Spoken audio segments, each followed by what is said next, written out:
Hello and welcome to the Emperor's Rejects, your podcast about all things 40k. I am your host Kuyo with your co-host Foster, y'all.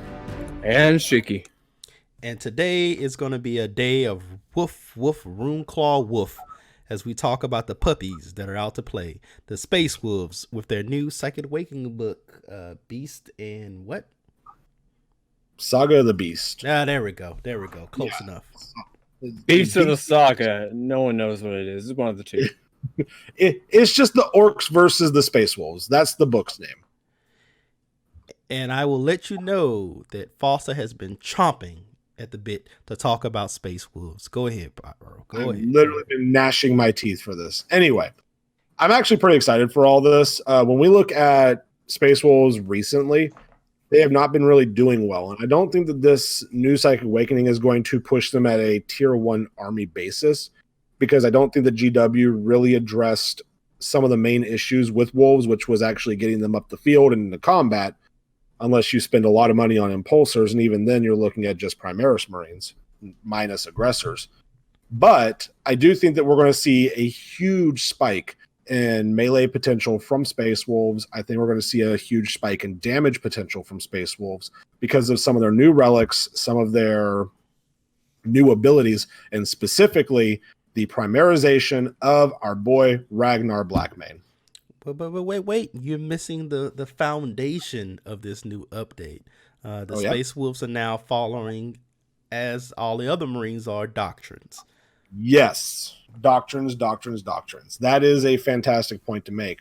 Now, the big thing with Space Wolves is their new doctrine allows them in the assault doctrine. The melee doctrine, which the name I am forgetting right now. I know it's not assault doctrine because that is the second one. No, it is assault doctrine because it's devastator doctrine, tactical doctrine, and assault doctrine. You are right. You know, everybody, I haven't been sleeping lately. I've just been too excited. I apologize. But with the assault doctrine, every unmodified hit roll of a 6 just scores 2 hits. It just scores an additional hit straight up, which is pretty amazing when you really think about it, considering how many units in the game right now have negatives to hit anyway. Now you can just push through the damage like you need to. So I'm pretty excited for that. I think it's going to be really good. They've also got some very juicy stratagems that work in tandem with that. And we actually have some math for you to go along with what this is doing as well. In fact, let's talk more about all their ways of getting additional hits. They now have a stratagem, Touch of the Wild, that allows one of your characters for one turn to be double hitting on 4s. And that stacks with our doctrine. Wait a minute. So what you're telling me is every 4 to hit someone like Ragnar Blackmane is going to be scoring 2 hits? Yes. And he already has, 10 attacks? He already has 10 attacks on the charge. Yes, sir. And then he gets more hits on 6s. And then, in Assault Doctrine, he gets an additional hit on 6s. This seems reasonable. This seems reasonable for his cost, yes. Now, you want to know the real funny part? Considering Ragnar, he's now Primaris. Do you know what that means? No. Additional attack right from the start. He now gets Gene Wrought Might. Oh, so you're doubling your you're causing mortal wounds on top of 6s, on top of scoring more hits. We're just dealing a whole bunch of damage. Let's just put it that way. In fact, part of my calculations using the handy dandy Warhammer stats engine, Ragnar has with all of his buffs active, that is Assault Doctrine, that is Seeking a Saga, that is his Touch of the Wild. With all these active, he has a 92% chance of one-shotting a Night Titan. That is fair and balanced. Yes. Clearly, the takeaway is everyone that plays against Space Wolves, kill them by the end of turn 2, and it will be a fair game. Here's the best part for me. When you get to the point of Ragnar making that front line, he offers your armies so many benefits for so cheap. In fact, when I heard how much he is, My very first thought was, no, that's not right. That can't be it. Our boy Ragnar is only 120 points. Amazing. 120 points to kill a Night Titan. And he's a 3-up save, correct? 3 up, 4 up. 3 or 4 up. Okay. So how many standard wounds? I think that's a good question. We should have, I think, 6. 6. I think it's 6, but let's make sure. Yeah, he's 6 wounds. 6 wounds, toughness 4. Okay. But he comes with other great abilities too. It's not just his ability to kill knights with a couple CP additional. He also has Battle Lust, and that allows units around him, friendly units around him, within 6 inches. I say friendly units because I don't think we're going to be one to go in and soup. So friendly Space Wolf units within 6 inches of him, they now consolidate 6 inches. If they're not within 3 inches. So how it exactly reads, when a friendly Space Wolves unit within 6 inches of this model and not within 3 inches of an enemy unit consolidates, it can move up to 6 inches instead of 3. Okay. He also allows for reroll to charges for friendly Space Wolf units that are not vehicles within 6 inches. And he gives the Jarl of Fenris, so reroll hits of 1. And just all those things together are amazing. I'm not even going to lie. It's wonderful. So would you say Ragnar Blackmane is an auto include in any Space Wolves list? He's going to be an auto include in mine. I put it that way. Just for 120 points, he brings so much to the table. It would be ridiculous not to bring him for what he can do. Mm-hmm. Is all I'm saying. Seeking a Saga also puts him in the realm of being able to take out full packs of intercessors. Because Seeking a Saga? Seeking a Saga allows you, if I remember correctly, because it's been a while since I've looked at my stuff, but it allows you rerolls to wound on things that have a higher power level than you. Okay. And Ragnar is only 6 power. So that's not bad. All things a significant number of units in the game are higher power rating, despite if you compare by what you're getting out of it, he should have a much higher power cost. That's the way it goes. Yep. And yes, Seeking a Saga is 1 CP. Space Wolf character that is within 1 inch of an enemy unit with a greater power rating. You may re-roll failed wound rolls made by that character. So, yeah, I mean, it's pitting Ragnar against groups of intercessors, even Iron Hands intercessors. I think that the math that I did with him a little bit earlier, he had a huge chance of just outright taking out a whole group of intercessors. I think it was like 94% chance to do 24 wounds. Oh, that is disgusting. Yeah, against intercessors. It's ridiculous. And what's the AP on his weapon? -4. So pretty much that's reasonable. That's reasonable for a 120 point unit, yes. Yeah. Like I'm gonna say it now. I actually think that Ragnar is quite possibly the deadliest melee unit in the game. I wouldn't agree with that, but I would say he's probably one of the most cost efficient. True. I think Gazcole is going to give him a run for his money, but I think it's only because Gazcole can only have 4 wounds dealt to him per phase. Yeah, Gazcole is probably the king right now, destroying anything that's just baseline without any buffs or anything like that. I think Gazcole's going to take it. Yeah. Gazcole even kills Guilliman. Yeah. I think it was like 60% of the time he should kill Guilliman. Doesn't his Talon deal 4 damage? I believe so. Yeah. So, yeah. But anyway, back to our wolves. Yeah, they got a lot of really good new stratagems and relics. The relic that I actually want to talk about the most right now, though, is one that you never really see taken on most units. I think that you might see Raven Guard occasionally take their special ammunition one, But Space Wolves is truly special, and it's Mordekai's Teeth. And essentially, you replace any bolt weapons ammunition for a one-shot deal. And if it hits, it just deals a mortal wound. And that in and of itself is not bad. It's not great, but it's not bad. But the big one from there is that unit's now marked by Mordecai. And for the rest of the turn, you re-roll wound rolls of 1 against that target. For everybody.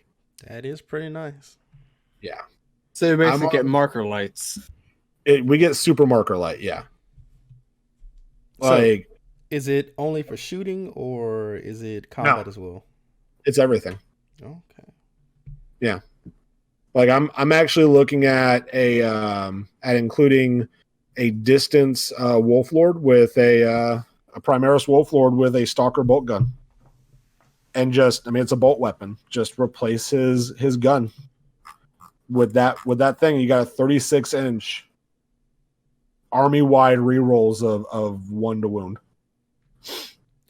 Which I think is going to really, really make our Imperial Fist brothers kind of mad. That is pretty nice. Yeah. One silly thing that I was looking at, I don't know. This is just hilarious to me. Your new prayer for your litanies. Oh yeah. It's just like, select 1 friendly Space Wolf unit within 6 of this model. When resolving an attack made with a melee weapon against a unit that's a monster or vehicle, add 1 to the damage. That is just silly. Yeah. You've got Wolfen now that are at minimum doing 2 damage with just basic claws. 4 damage with thunder hammers. That's I think though my favorite part about this, because you can do this on anybody. You can do this on a Smash Lord. You can do this on Ragnar. So now he's dealing 3 damage per against monsters and vehicles. But my favorite thing about this is the description of it. Is a wolf priest is essentially yelling out about the fight between Lim and Russ and a Kraken. And I just imagine Space Wolf players using this every turn and the other wolves getting tired of hearing the same story over and over and over and over. If only there was a side effect where if you did it too many times in a row, they turned on your little chaplain and killed them. Chaplain, what are you talking about? They're wolf priests. They're different from the Codex somehow, even though they're following the Codex now. Yeah, I was going to say I haven't gotten to see see what they're going to be looking like on their sheet, but from my understanding, yeah, they're essentially now just they're chaplains. Chaplains. Yeah. Now if Dark Apostles can be called chaplains, despite being the original chaplains, everyone's a chaplain. Yeah. A wolf priest is just a chaplain. Yeah. Now, from my understanding, they just removed the Oath of War ability and replaced it with the Litany, which actually is pretty good. We still get to keep the healing portion of them, even though we don't get to resurrect people. Okay. Yeah. I think that's going to probably be one of the big downfalls is when you look at a Space Wolves force, every point counts, especially considering we've got to get to combat. With the way they're trying to basically what you mean is their downfall is they follow the rules of everyone else except regular Marines. Yes. That's some downfall. Well, when I look at like Iron Hands, because I'm also working on Iron Hands list, I look at the bubble of 3 up, 5 up that they get with the resurrection. And that to me is what makes that list so good. And they get to do both the shooting and the charging portion. When you look at Space Wolves, though, we're going to be looking. We can still do the same thing to an extent with intercessors, because I'm going to be utilizing intercessors with their sergeant's ability to now use thunder hammers quite effectively, because that's going to be ridiculous in all senses. Because think about it this way: we still have the Lone Wolf Stratagem. I get you. It is just a interesting issue about 8th edition. How now a seeming deficit for an army can be, oh, you have to worry about your models actually being removed. Yeah. Well, and I think that's when also that should ultimately be something you would expect in the game, not be something that's supposed to be a off put. Yeah. I think that what we're going to see for Space Wolf players is that they're going to be a true horde army with just a lot of guys running up the field at one time to kind of take out individuals. I think that's what we're going to end up seeing. But Foster, you are missing the most important thing about this update: the return of the wolves riding wolves. They're not going to be returned.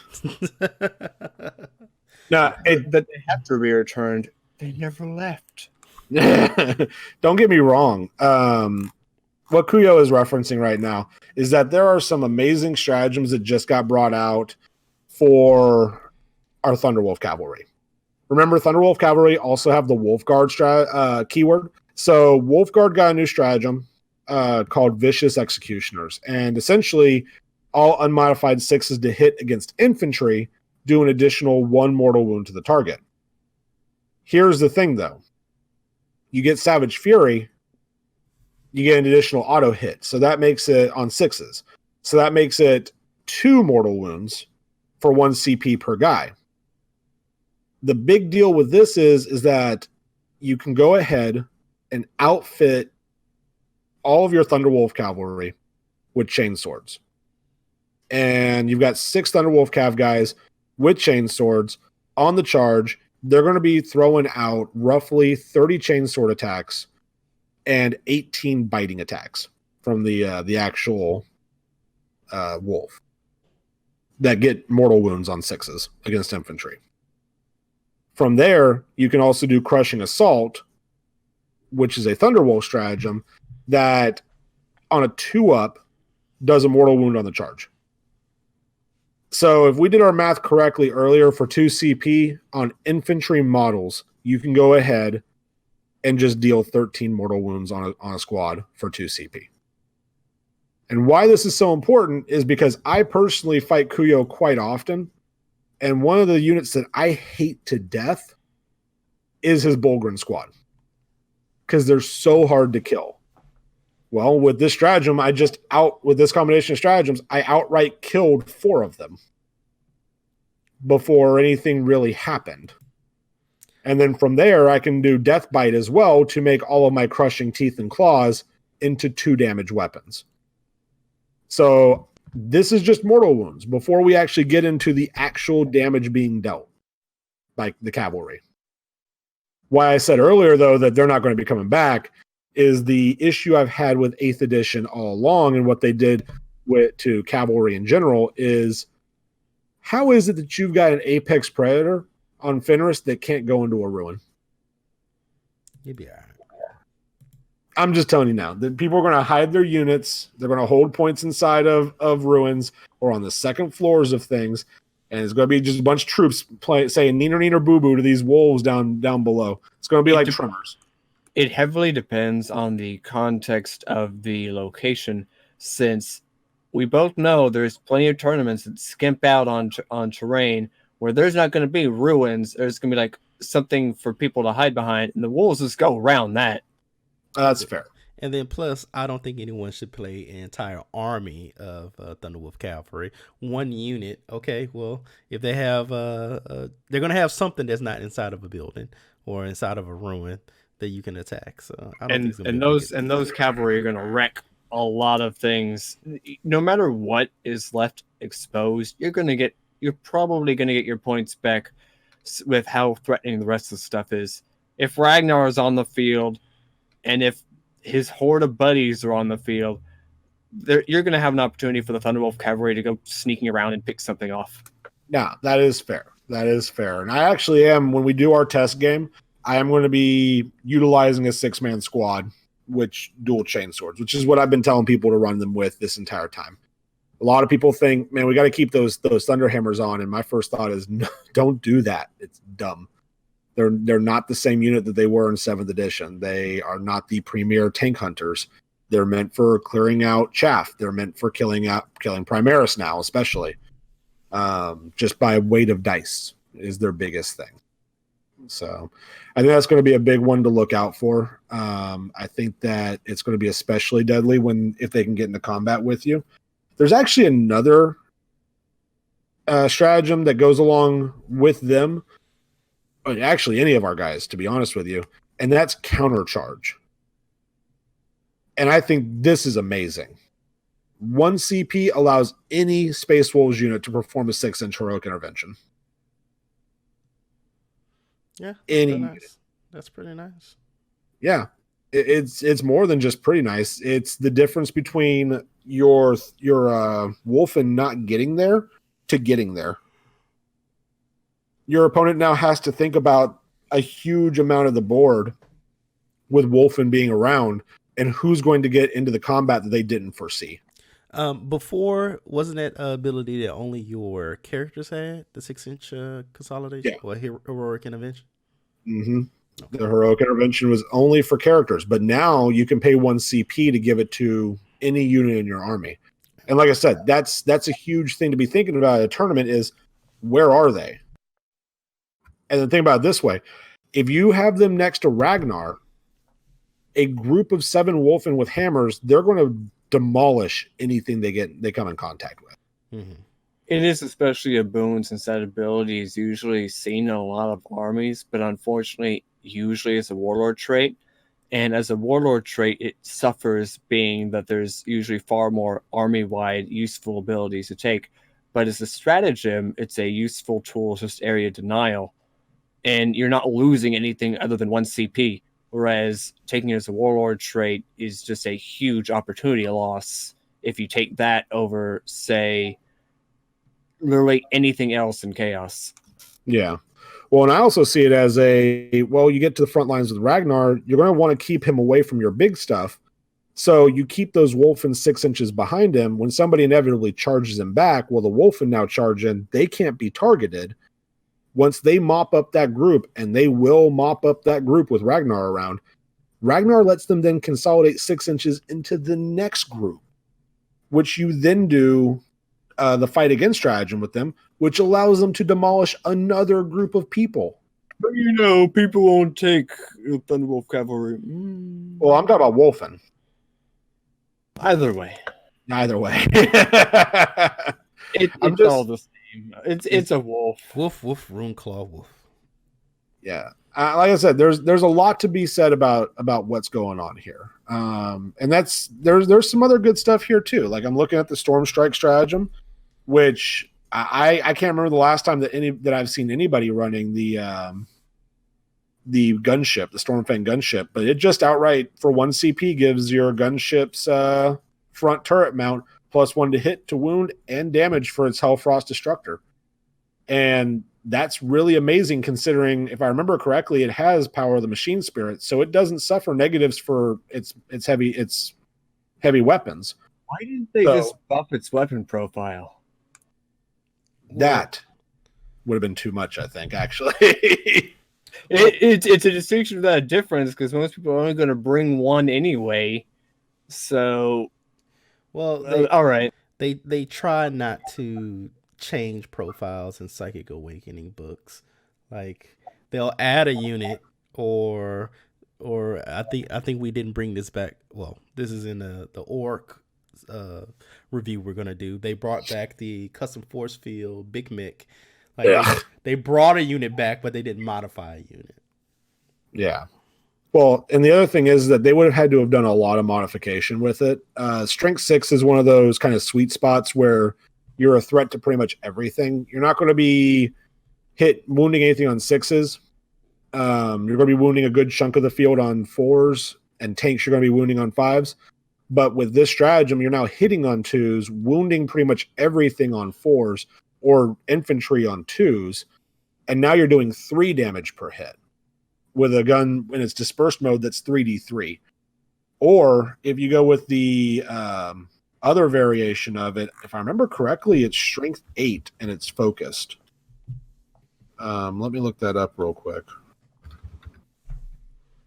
And this is fine. Ultimately, I think this boils along with the same thing with the.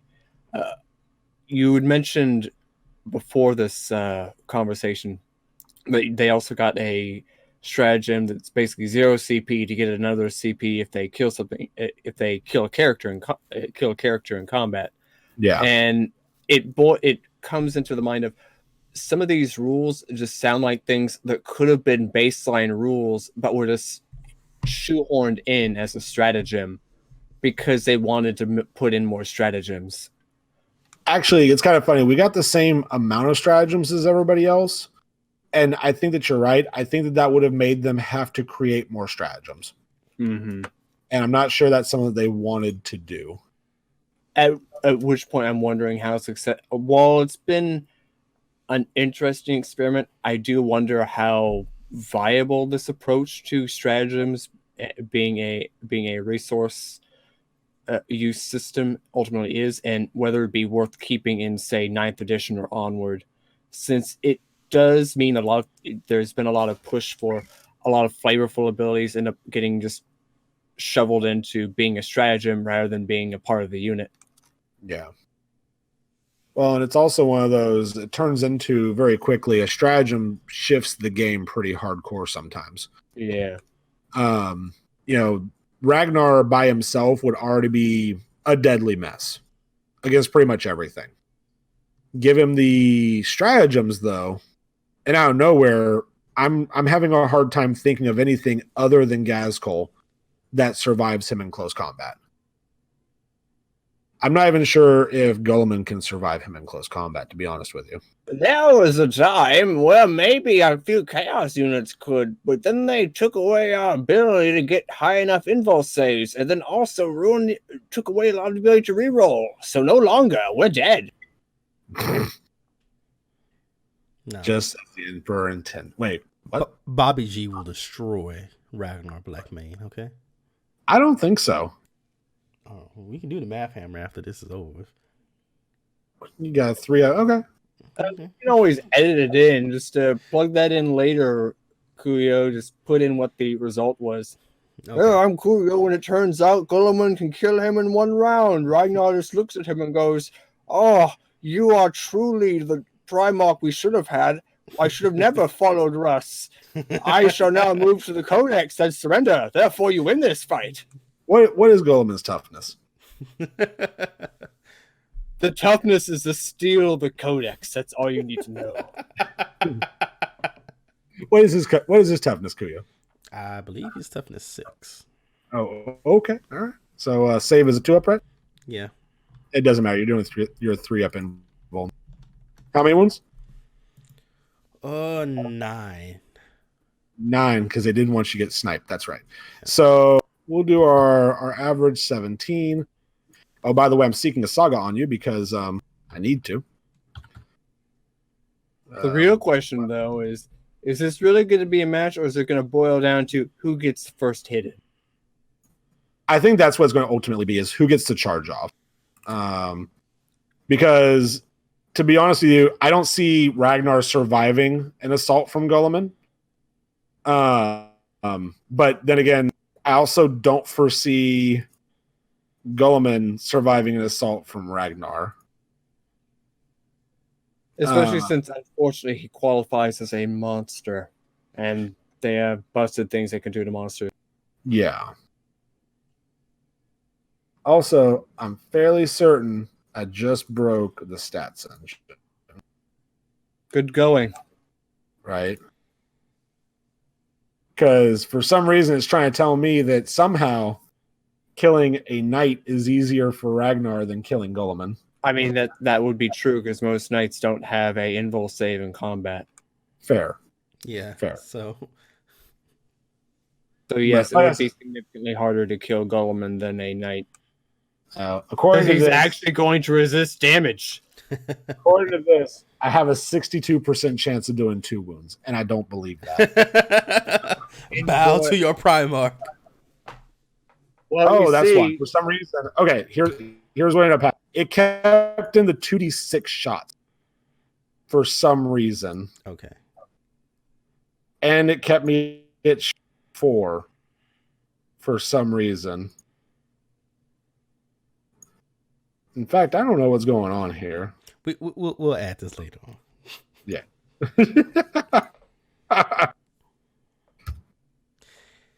Anyway, is there anything else you would like to add about this discussion of Space Wolves? Well, I think we do have to look at some of the other relics that they got. I don't think that they're super beneficial. There are a couple really interesting ones, though. You've got Worm Splitter, which has been already shown on the community website. Talisman. Yeah, we're going to get to that one as well. Don't worry. But it effectively replaces it's a damage 2 power axe, but it does 4 damage against monsters and vehicles. You've got the Mountain Breaker Helm, which at the end of after your guy fights on a 2-up, it deals D3 mortal wounds. And if that character that has this is your warlord and they kill a character doing this, it automatically activates their Deed of Legend. I don't think it's all that worthwhile, but D3 mortal wounds is not bad. The big one, though, outside of Mordecai's Teeth, though, is Wolftail Talisman. And it's especially amazing that you can just give this to a rune priest if you need to, or you can give them Talisman of Storms. But the more beneficial one against Psyker heavy armies is the Wolftail Talisman. The Wolftail Talisman, just enemies within 18 inches get -2 to their psychic tests.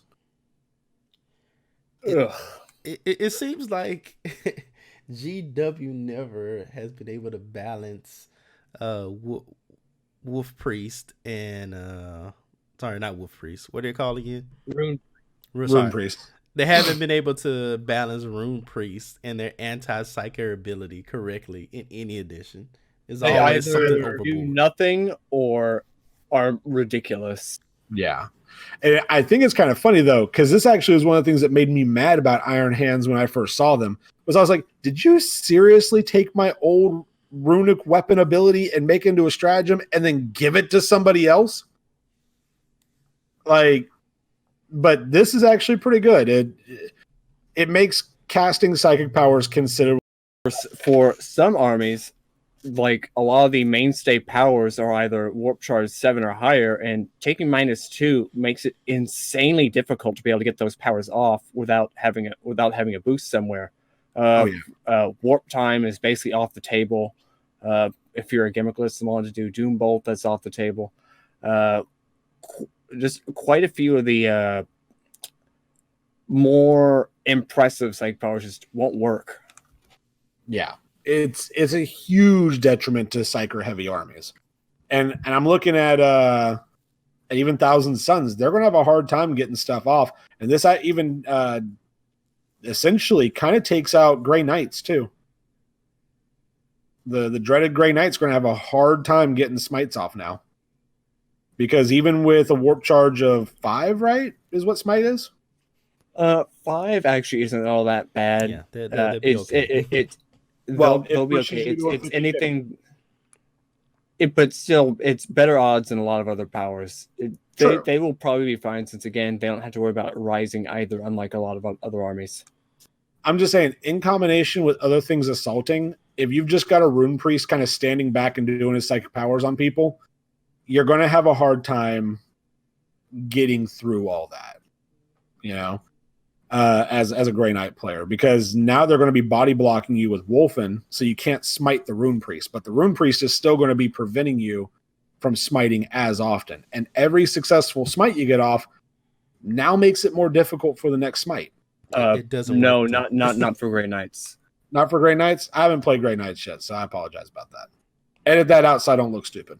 No amount of editing will fix that. Aww. But the other good thing here is the Talisman of Storms. And it's just because it is an AoE ability to essentially deal mortal wounds within a 12-inch radius. For the first successful psychic power you cast every turn, you just roll a 4-up in a 12-inch radius for all enemy units, and on a 4-up, that unit just takes 1 mortal wound. And while it doesn't sound super powerful, it's just a lot of wounds going out for practically free. So, especially in an army that can regenerate its CP now for nothing except for killing characters, that's a pretty big boost. Yeah, that is going to be pretty nice. Yeah. The last one we're going to talk about is the Companion's Blade. And I left this one for last because I'm not too impressed by it. It replaces a power sword. It's a +2 strength power sword that does 2 damage. And if it's within 3 inches of another character, you get rerolls of wounds. And again, I think that part of this is the big thing here is the rerolls to wounds. But I don't know. To me, this isn't something that I would replace. I wouldn't use a relic slot on this one. Not when you've got abilities like Armor of Rust that forces the thing that you want to fight last. Most just weapon upgrades in books aren't worth it. Like, they're all just, I'll say the majority of them mediocre. They are just filler relics. Yeah. I'm looking at Wolftail Talisman and Mordecai's Teeth as our big winners in the relic zone for this codex. I think that the ability to give transhuman physiology to your Wolfen now is huge. Gene Rot Might on some of your guys is massive. I think that veteran intercessors are going to be ridiculous. I think it's hilarious that Duty Eternal has the old wording in it, so we're going to have a day 1 FAQ. And I need to look into this because I haven't played. I don't play Blood Angels, so I don't really pay attention to it, or Dark Angels. But if you can get Imperium Sword with the hero of the chapter special stratagem, that now makes our Wolf Lord strength 9 on the charge with a Thunder Hammer. Very nice. Very nice. Yeah. So strength 9 with like 6 attacks, 6 or 7 attacks, that are hitting on 2s still on the charge. That's ridiculous. So we're going to have to see how it all plays out. All right. So your prediction is more wolves on the table? I think we're going to see a lot more wolves on the table, but I don't think that they're going to be a T1 army. I think that orcs, especially with the buffs that we're going to go over in the next couple of days, are going to be seeing a huge surge in popularity and placement on the table. I think that Iron Hands are still going to be on those top spots. I think that Possessed Bombs are still going to be there. Though I do foresee Wolves kind of putting a dent in them. I think that Grey Knights, especially with that Paladin spam, are going to stay on the top tables. I think Space Wolves are going to be a solid tier 2 army. Gotcha. Okay. What about you, Shiki? What do you think? I mostly agree. I don't really see Space Wolves becoming a top tier quite yet. However, I do see them being very oppressive to a number of lists. At least if you are a list that expects to try to outlast the opponent rather than just shoot them off or blitz them down in the first few turns, you're going to struggle simply because their damage output from turn 3 onwards is just going to be so astronomical. Trying to play the long game won't work as well as you would hope. So more Wally lists are going to struggle. All right. I hear what you're saying. Well, I guess we're going to have to wait for the tables to tell us the saga of the wolf. Make sure to tune into us when we do our review of the orc portion of this book. Subscribe and like and comment and all that other fun YouTube things. And go ahead. Oh, I was going to say howl in the comments below about some of the things we said, because puns are fun. All right. Thank you for listening. We have been the Emperor's Rejects, and as always, the Emperor protects.